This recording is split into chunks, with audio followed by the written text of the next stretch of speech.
সামনেই আসছে কোরবানির ঈদ। এই কোরবানির ঈদে আমরা অনেকেই খাসির কলিজা রান্না করে থাকি। যারা আমরা রান্না করতে পারি তারা তো পারি, আর যারা নতুন রাঁধুনি আছেন তাদের জন্য আজকে আমার এই রেসিপি। আসসালামু আলাইকুম everyone, welcome back to my channel Shamima's kitchen. আজকে আমার রেসিপি খাসির কলিজা ভুনা। এর জন্য আমি একটা খাসির কলিজা নিয়েছি। সেগুলোকে আমি কেটে বেছে ধুয়ে নিয়েছি, খুব ভালোভাবে পরিষ্কার করে নিয়েছি। তারপর একটা ফুটন্ত পানিতে আমি কেটে রাখা কলিজাগুলো দিয়ে দিয়েছি, একটু সিদ্ধ করে নিব। তাহলে এর মধ্যে যে রক্ত থাকে, ময়লা থাকে, সেগুলো খুব সহজেই পরিষ্কার হয়ে যায়। আমি সিদ্ধ করার পরে পানিটা ছেঁকে নিয়ে খুব ভালোভাবে 4-5 বার করে এগুলোকে ধুয়ে নিব।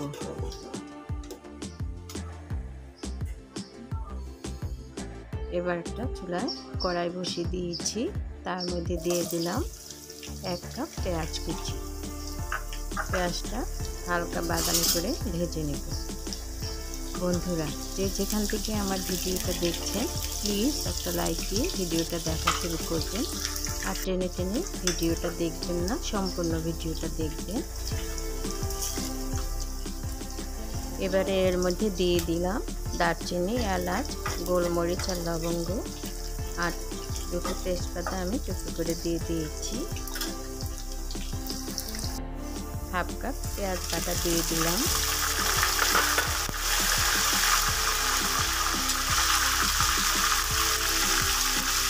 এক চামচ আদা বাটা দিয়েছি, 1 চামচ রসুন বাটা দিয়ে দিলাম। এগুলোকে একটু কষিয়ে নেব, কাঁচা গন্ধটা চলে যাওয়া পর্যন্ত। মশলাটা 2-3 মিনিট কষিয়ে নেওয়ার পরে এর মধ্যে আমি সামান্য পানি অ্যাড করে দিব। 1/2 কাপ পরিমাণে পানি দিয়ে দিলাম। পানিটা দিয়ে আরও একটু কষিয়ে নেব। এর মধ্যে আমি এবারে একে একে অন্যান্য মশলাগুলো অ্যাড করে দিব।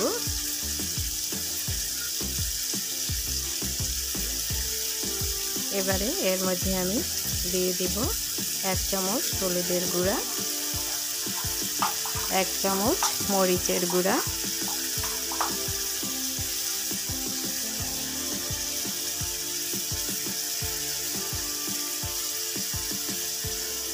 1 চামচ ধনে গুঁড়া,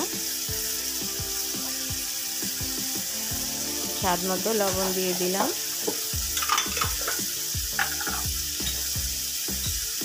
এবারে এর মধ্যে জিরা গুঁড়ো দিয়ে দিলাম 1/2 চামচের একটু বেশি।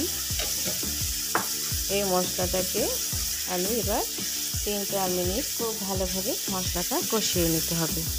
মশলাটা অবশ্যই খুব ভালোভাবে কষাতে হবে।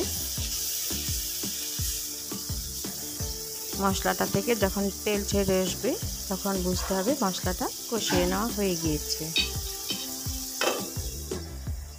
আমি এটাকে 2 মিনিটের জন্য ঢেকে রাখবো। আমার মশলাটা অনেকটাই কষিয়ে নেওয়া হয়ে গিয়েছে, এর থেকে তেলটা ছেড়ে এসেছে। এবারে এর মধ্যে আমি দিয়ে দিব আগে থেকে পরিষ্কার করে রাখা কলিজা, খাসির কলিজা। নেড়ে চেড়ে দিচ্ছি। এবারে মশলার সাথে কলিজাটা দিয়ে খুব ভালোভাবে কষিয়ে নিতে হবে। এটাকে যত ভালোভাবে আমরা কষিয়ে নেব, এটা খেতে ততই সুস্বাদু হবে। বন্ধুরা, যারা আমার ভিডিওটা নতুন দেখছেন প্লিজ আমার চ্যানেলটাকে সাবস্ক্রাইব করে দিবেন, আর বেল আইকনটি প্রেস করে দিবেন, যাতে পরবর্তী ভিডিও আপলোড দেওয়ার সাথে সাথে সবার আগে আপনাদের কাছে নোটিফিকেশন পৌঁছে যায়। আর যারা যারা এরই মধ্যে এই কাজটি করেছেন তাদেরকে অসংখ্য অসংখ্য ধন্যবাদ।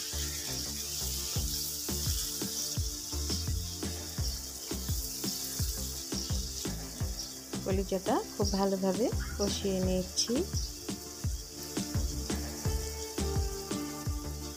কলিজাটা 3-4 মিনিট কষিয়ে নেওয়ার পরে এর মধ্যে আমি আবারও একটু পানি দিয়ে দিলাম। আমি এখানে হাফ কাপ পরিমাণে পানি দিয়ে দিয়েছি কলিজাটা আরও একটু ভালোভাবে কষিয়ে নেওয়ার জন্য। নেড়ে চেড়ে এটাকে আমি ঢেকে রাখবো 5 মিনিটের জন্য।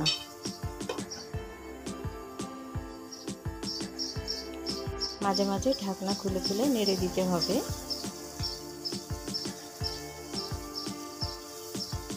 আমার কলিজাটা কষিয়ে নেওয়া হয়ে গিয়েছে, এ থেকে তেলটা ছেড়ে এসেছে। এবার এর মধ্যে আমি অ্যাড করে দিব আগে থেকে কেটে রাখা ছোট ছোট টুকরো করে কেটে রাখা আলুটা দিয়ে খুব ভালোভাবে নেড়ে চেড়ে দিব।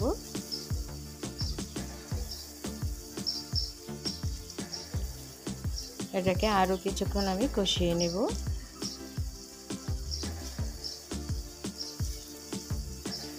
এবার এটাকে আমি আবারও ঢেকে দিব 3 মিনিটের জন্য।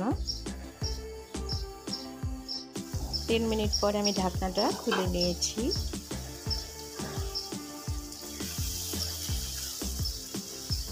নেড়ে চেড়ে দিব। অবশ্যই ঢাকনা খুলে খুলে বারবার নেড়ে দিতে হবে, না হলে নিচে লেগে যেতে পারে।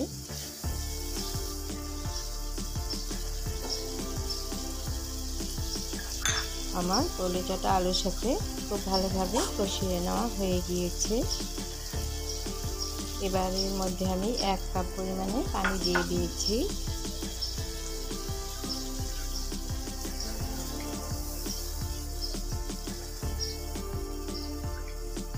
খুব ভালোভাবে নেড়ে চেড়ে দিয়ে এবার আমি ঢেকে রাখবো আবারও 5 মিনিটের জন্য।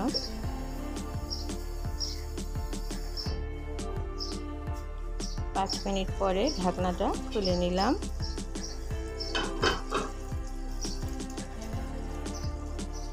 এখনো অনেকটাই ঝোল আছে, আরও একটু কষিয়ে নিতে হবে। দিয়ে দিলাম 4টি কাঁচামরিচ।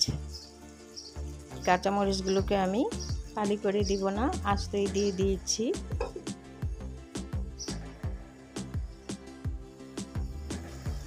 আবারও আমি 3 মিনিটের জন্য ঢেকে দিয়েছিলাম। 3 মিনিট পরে আমি ঢাকনাটা খুলে নিয়েছি। ঝোলটা অনেকটাই কমে এসেছে। আর আমি এটাকে 2 মিনিট রান্না করব। আমি পুরোপুরি ঝোলটা শুকিয়ে নেব না, কারণ এখানে আলু দিয়েছি, আলু ঝোলটাকে অনেকটাই টেনে নেবে। আমার রান্নাটা হয়ে গিয়েছে, আমি চুলাটা বন্ধ করে দিব।